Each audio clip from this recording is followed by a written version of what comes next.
So today we're going to look at acoustics within the room where you record and or mix your music, your songs. Now this room, for example, is a shed, a tin shed that was converted into my studio. I put up a whole bunch of baffling, which I show photos of above me and next to me, which I made myself, to kind of deaden the sound in here a little bit and to get rid of some reflections and to get rid of some bass. I wanted it to have a sort of a still kind of a live-ish feel in here, so it's not totally dead. And I think I did okay. I probably could have done better. I probably could have brought in some professionals. If I was really serious, maybe could have brought in some professionals who come in and they measure the room and do all these calculations and then put baffles up and make the roof shaped slightly different and all this sort of thing. But it's quite expensive to do all this stuff. And you can also get, like for example, with ARC Multimedia, you can get a room correction software. So for example, they have the ARC system where you buy a microphone. This is a specific microphone. And then you take this microphone and you put it on a mic stand like the one behind me. And using the software that comes with it as well, they tell you where to put the microphone in the room in relation to the speakers you're listening to.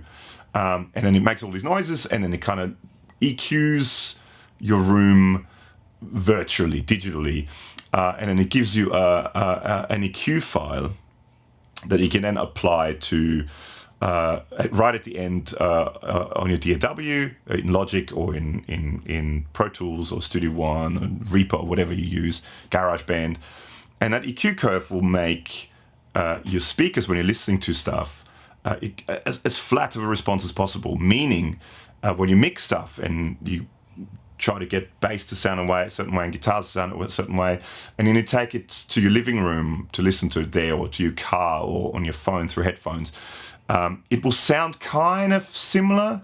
I don't know if you've experienced it, but often if you don't do that sort of stuff, when you mix, it may sound fantastic in your room where you mix, but then you take it into your car and you can't hear certain bits, or certain bits are way too loud. So what it does is it kind of gives you a flat or flatter EQ response in your room, which means it will sound better in a variety of different spaces where you're listening to it and through the different devices you listen to it. Now, one of the drawbacks with that sort of stuff is that it can be often CPU intensive. So it's an extra plugin you're going to add into your project. It could drain the CPU power when you have a really heavy, lots of tracks, heavy CPU intensive track as it is, and then you're adding that to it. So it can overload your computer a little bit. So what ARC Multimedia did is they released this, which is the ARC Studio. Now basically it's the same as the ARC system, but it comes with this little box. And let's look at the back. So it's a little box. Basically, it goes in between, and you can see it here, that goes in between your interface and your speakers. Or you can just use it to correct your room with, or correct, I don't know, iPads via USB and all that sort of stuff. Anyway, but it's a little box which looks like this. So quite small. Aluminium, it feels quite sturdy. You've got the switch to turn the correction on and off in the front. And basically, yes, you've got your interface, you've got the cables that you would plug from your interface into your speakers. You plug them, instead of going into your speakers, you go into here, and then you get out of here into your speakers. You've got USB to attach it to your computer, and that's power. Now, what that does is it takes basically the strain off your DAW and of your computer. It does it all within here.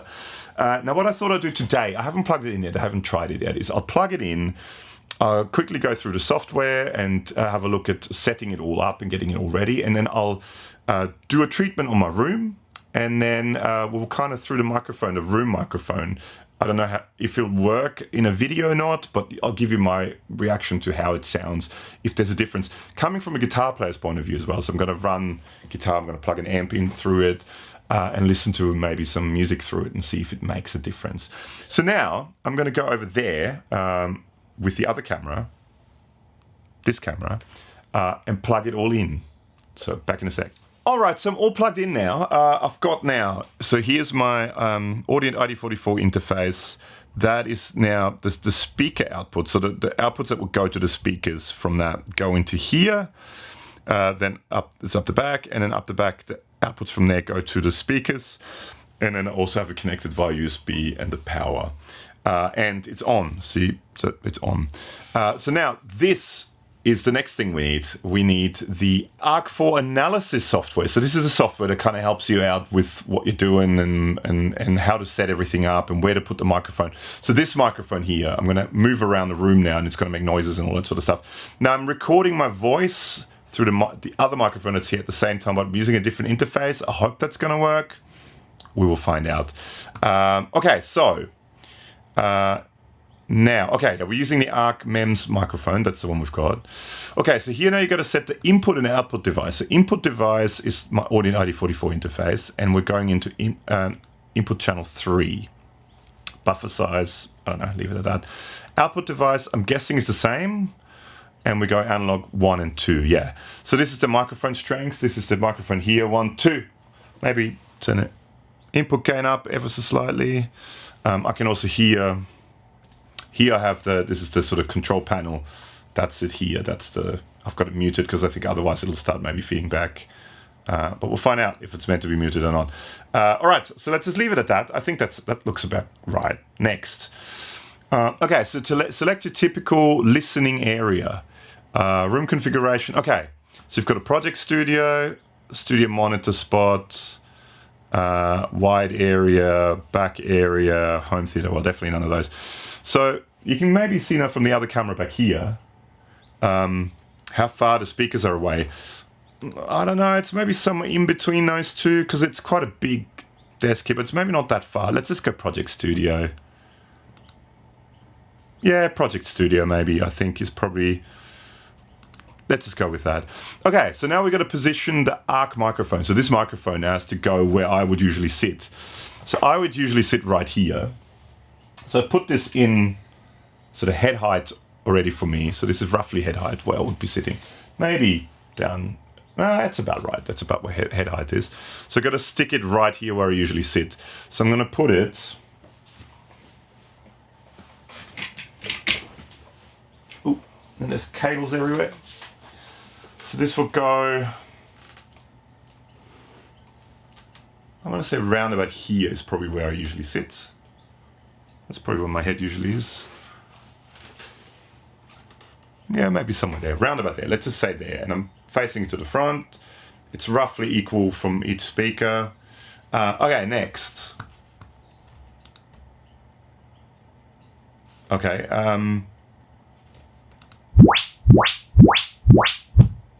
Okay, so it does it by itself. It's loud. Okay, next. Do we want the quick mode or advanced 7 points? Or let's do, I mean, if we do it, let's do it well. Let's do the 21 points. So it's going to be 21 different places I'm going to move this to. This could take a while. Okay, let's just do this. Okay.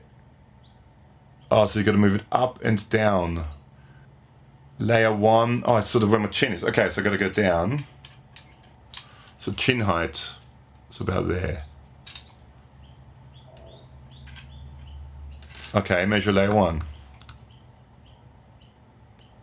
Oh, be sure to take off correction before. Okay. Okay, capture point 1.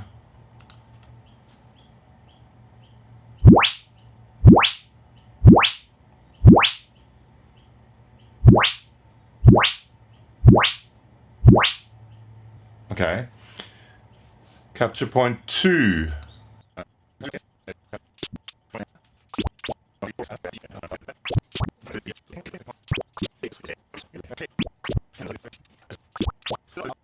All right, so I've captured all of those. That's 21, so it's 7 in the 3 different heights. Now let's see what happens next. Okay, so almost there. You can now save your room analysis to the ARC4 correction plugin. Please choose the name of the correction profile.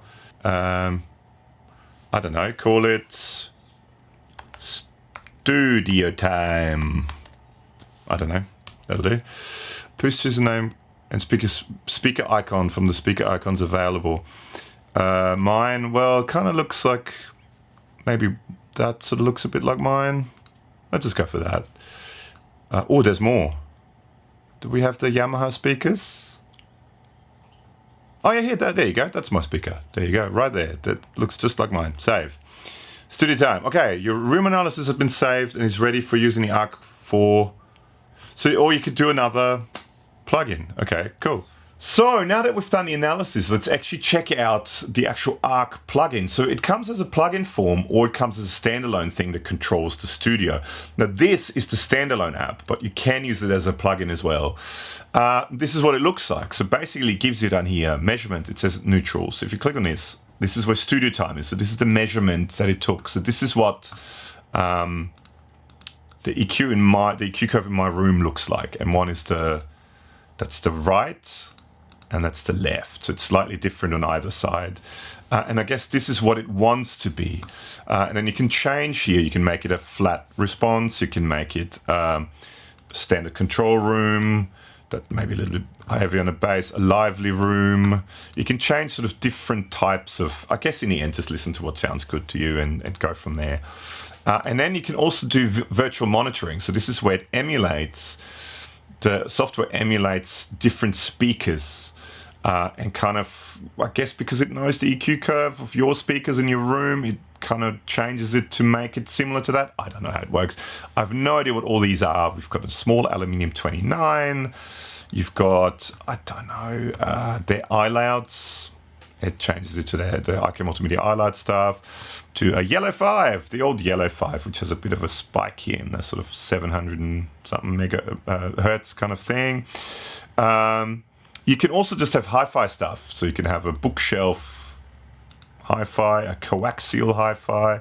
You can also make it sound like a 49-inch TV, which is very different again. Or a portable Bluetooth speaker, or a smartphone, which again, that completely cuts off the frequency range. And this shows you the after thing. So it moves all this to fit into that. Then you have your metering here. You can have it pre or post. You can turn the correction on and off with that, and it turns the light on the ARC Studio on and off as well. You can have linear and natural. I'm not 100% sure what the difference is between those two, but again, just have a listen to it and see what you think. And then you can also edit the EQ curve and store it, and that will then go into one of your custom ones that you can have here. So you can custom change the EQ as well. And you've got an input trim, so to balance the volume. And we'll check all that out in a track coming up now. All right, so now I've got this mic here as a room mic. It's an AKG 212. It's sort of roughly where my head is, in between the speakers. Well, more centered. I'm just off to the side now. I'm going to play a track. This is a track I wrote, sort of very Tom Waits style track. You can actually watch a full video up here, and I linked to it in the description below as well. I did a video on the guitar that's just out of shot there. My Harmony H44, my old 50s Harmony H44. And that's a track I wrote for that video. And I just thought I'd bring that in. I'm now using it actually as a plug-in form, so you can still use the plug-in version of ARC4, and I'm using it and I'm bringing it in and out, and I've got the room mic here, so you can also hear what it sounds like in the room as compared to the actual track with the plug-in on and off. So yeah, check it out.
right, so that was the ARC Studio by ARC Multimedia.